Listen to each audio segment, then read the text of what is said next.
আসসালামু আলাইকুম। ছোট্ট একটা অনুভূতির কথা বলি।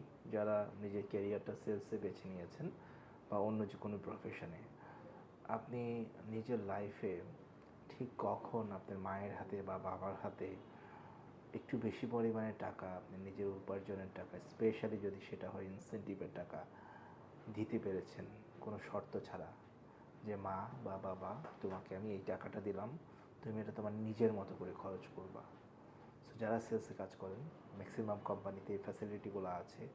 সো তারা কিন্তু ভালো ইনসেনটিভ ডিক্লেয়ার করে। সো আপনি ওই ইনসেনটিভটা অ্যাচিভ করার জন্য যদি আপনি মাথায় রাখেন যে না, আমি এই ইনসেনটিভের এই অ্যামাউন্টের টাকাটা আমি আমার মায়ের হাতে দিব বা আমি আমার বাবার হাতে দিব, তাহলে দেখবেন আপনার ওই সেলসের অ্যাচিভমেন্ট আপনার সহজ হয়ে যাবে। আপনার উদ্দেশ্যটা যদি ডিফারেন্ট থাকে তাহলে ওটা অ্যাচিভমেন্ট করাটা অনেক বেশি ইজি থাকে। সো মেক এ প্ল্যান, প্রত্যেকটা অ্যাচিভমেন্টের জন্য আলাদা আলাদা করে প্ল্যান করেন।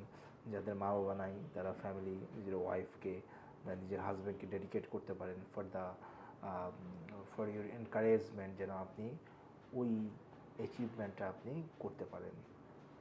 ট্রাই করে দেখেন, কাজে দেবে। আসসালামু আলাইকুম।